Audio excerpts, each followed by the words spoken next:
Welcome to my presentation on inclusion in early childhood education.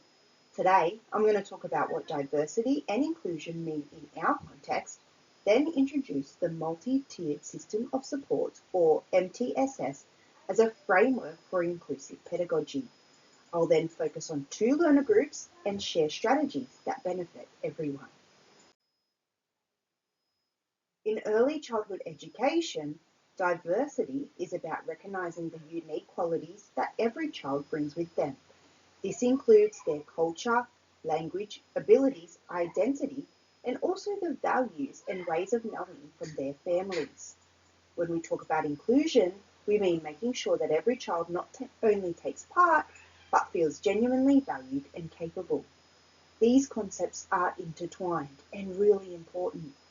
Globally, millions of children with disabilities remain excluded from education due to barriers such as inaccessible infrastructure, limited teacher training, and lack of inclusive strategies. Inclusion is critical to giving every child the right to learn, belong, and reach their potential.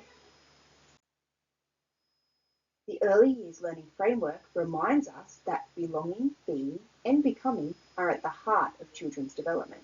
So inclusion is really about creating those conditions. We also know from the disability standards that inclusion is a right, not just a choice. When we embed inclusive teaching practices into everything we do, we're affirming each child's identity and building environments where differences are celebrated rather than seen as barriers. The framework I've chosen today is the multi-tiered system of supports, or MTSS.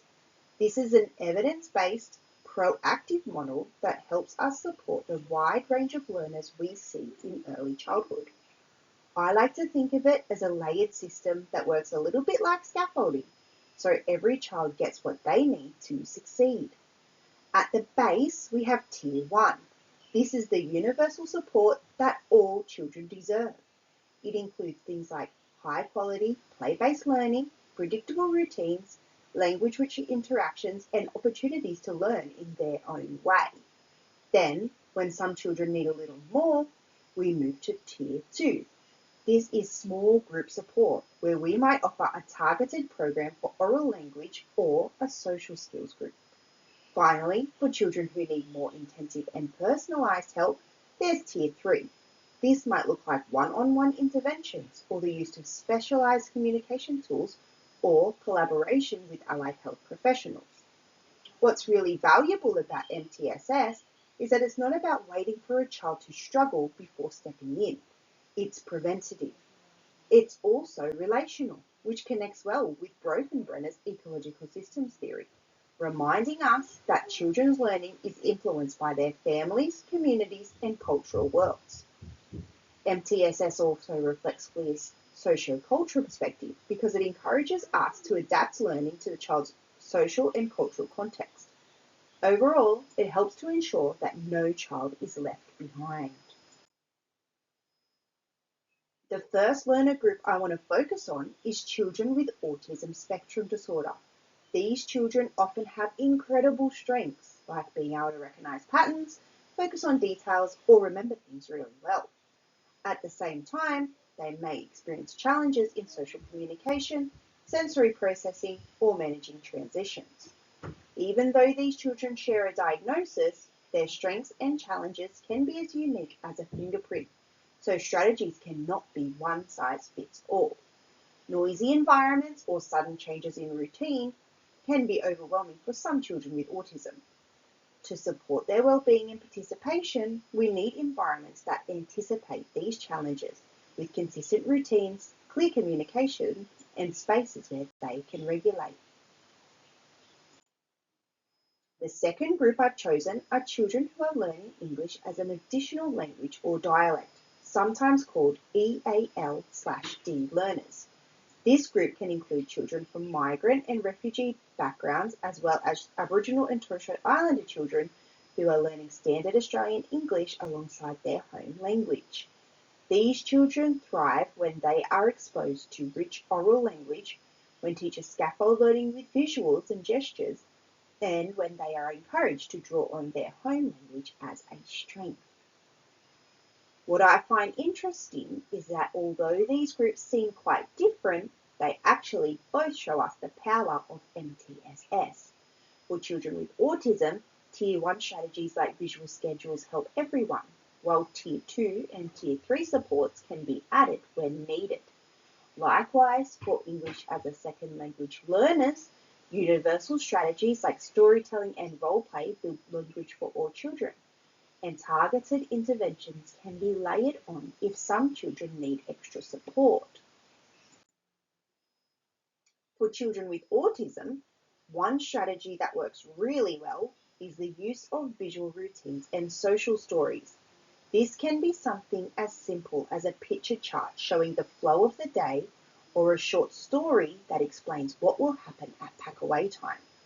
These supports make routines predictable and reduce anxiety during transitions. The benefit for children with autism is that they build an understanding of what's coming next, supporting their executive functioning skills, and in turn, they may feel less overwhelmed. Supporting children to feel regulated has a positive flow-on effect for the whole classroom. Most young children, not only those with autism, find it easier to move from one activity to another when they know that the transition is coming. In terms of MTSS, this is a Tier 1 support for all children, but it can also become a Tier 2 tool if a smaller group needs more targeted visual cues. Another important strategy is creating sensory-friendly spaces. These might be quiet corners with cushions, headphones, fidgets, or calming visuals. They give children a chance to regulate their emotions and re-engage in play when they're ready. For a child with autism, this can make the difference between withdrawing and being able to participate again. But the truth is, we all need calm down spaces at times, and young children especially benefit from having a safe place to settle. This makes it a great example of a Tier 2 strategy that can easily be adapted for Tier 3 with highly personalised supports available if necessary. When we look at English as a second language learners, one of the most powerful strategies is play-based oral language activities. Storytelling, drawing, or role play give children the chance to practice English in low-pressure, meaningful ways, while teachers can scaffold their communication with gestures, visuals, and peer modelling. The benefit here is obvious for children learning English, but it also builds social skills and collaboration for their peers. This sits firmly in Tier 1 because it is something all children can engage with as part of everyday play.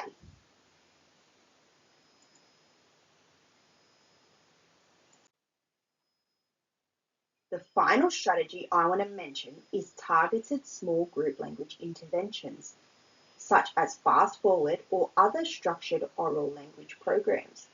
These provide targeted support for vocabulary and comprehension beyond what's possible in whole group play. For some children, this helps support their English development, but it also supports the overall language environment when their peers bring that newfound vocabulary into play. In MTSS terms, this sits at Tier 2, and if needed, could be delivered as Tier 3 for children with the most intensive language needs. To finish, let's quickly recap. We began by defining diversity and inclusion, explored MTSS as a framework for inclusive pedagogy, and then looked at strategies to support two diverse learner groups, children with autism and children learning English as an additional language or dialect. Diversity acknowledges the unique strengths and identities of every child, and inclusion ensures those identities are welcomed and valued. These concepts go hand in hand, and through MTSS, teachers can create classrooms with layered supports where all learners succeed together.